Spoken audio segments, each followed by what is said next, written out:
చేయడానికి ఇవ్వలేను. మీకు ఎలా ఫీలింగ్స్ వస్తుంది అలా అని అందరికి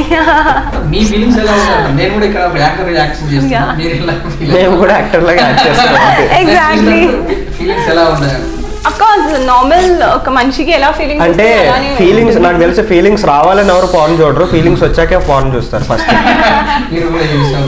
అదే అంటున్నా కదా, ఫీలింగ్స్ రావాలి చూడాలి అని చెప్పి అయితే ఎవరు పాన్ చూడరు.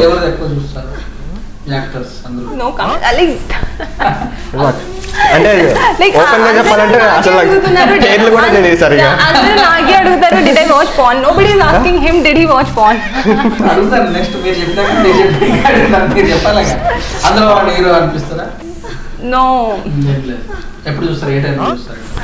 I don't know. మీరు ఏ టైంలో చూస్తారు ఎక్కువ?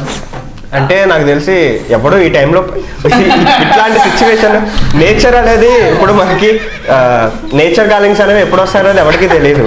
నేను ఈ టైంలో వస్తుంది ఆ టైంలో వస్తుంది అని ఎవరికి చెప్పడు. అది వచ్చిన ఫ్లో బట్టి వెళ్ళిపోతారు తప్పితే ఇట్లా ఈ టైంలో నేను చూడాలి డైలీ లేకపోతే వారానికి ఒకసారి నేను చూడాలని అయితే. బట్ స్టిల్ ఇండియాలో కూడా చాలా మంది అమ్మాయిలు ఉన్నారు, లైక్ 90% ఒక 10% అన్న యాక్చువల్లీ అందరు చూస్తారు, అందరి దగ్గర కరేజ్ ఉండదు చెప్పడానికి. చూస్తాను అంటే అందరి ఫీలింగ్స్ ఎలా ఉన్నాయి అలా మనుషులు చూస్తే ఎలా ఫీలింగ్స్ వస్తుంది అలానే ఉంటుంది.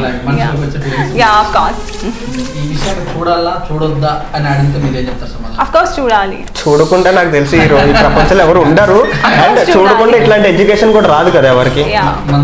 మీరు అంతా ఇప్పుడు ప్రెసెంట్ సిచ్యువేషన్ గురించి ఎందుకు మాట్లాడుతున్నారు? మన లైక్ టెంపుల్స్ లో కూడా అంత కామ స్టాచ్యూస్ ఉన్నాయి కదా, అంతే ఉంది కదా, ఎప్పటి నుంచో నడుస్తుంది అది. అంటే ఇప్పుడు కన్నా అప్పుడు ఇంకా ఎక్కువ ఉండదు, ఇప్పుడు ఇంకా చాలా తగ్గింది. అప్పుడు మూడు వచ్చిన వాళ్ళు మేబీ టెంపుల్ కి వెళ్ళి చూస్తుండే, ఇప్పుడు ఫోన్ లో చూస్తున్నారు అంతే. లైక్ పూరి జగన్నాథ్ గారు ఒక దాంట్లో చెప్పారు కూడా, లైక్ ఏంటి అంటే టెంపుల్స్ బయట ఎందుకు అట్లా పెడతారు అంటే మీకు ఉన్నది మొత్తం అన్ని కామవాంఛలు అన్ని తీర్చేసుకుని అప్పుడు మీరు రావాలి. బట్ ఈ రోజుల్లో ఎవడలా లేడే, బయట గుడి నుంచి బయటకు రాగానే ఎవడ దాటితే గుడి లోపలికి అట్లీస్ట్ చెప్పుకోవడానికి బాగుంటుండే మమ్మీ నేను టెంపుల్ కి వెళ్తున్నా. ఎగ్జాక్ట్లీ. బట్ ఇప్పుడు దాన్ని వేరే రకంగా యూజ్ చేసుకుంటున్నారు. సో ఎవరు మీరు తప్పు చేశారు మీరు రైట్ చేశారని పాయింట్అవుట్ చేయడానికి అయితే ఇప్పుడున్న సిచ్యువేషన్ ఎవరు లేరండి నాకు తెలిసి.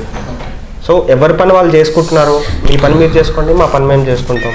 ఒకవేళ అది వేరే వాళ్ళకి ఇన్ఫ్లుయెన్స్ అయ్యేలా బెనిఫిట్ అయితే ఇట్స్ వెల్ అండ్ గుడ్, అవ్వలేకపోతే వదిలేసండి, ఇక దాన్ని చూడాల్సిన అవసరం లేదు. ప్రస్తుతానికి ఇంకా మ్యారేజ్ కాలేదు, మ్యారేజ్ అయిన తర్వాత చూద్దాం. సినిమా పరంగా అయితే సినిమా పరంగా వరకు ఓకే అండి.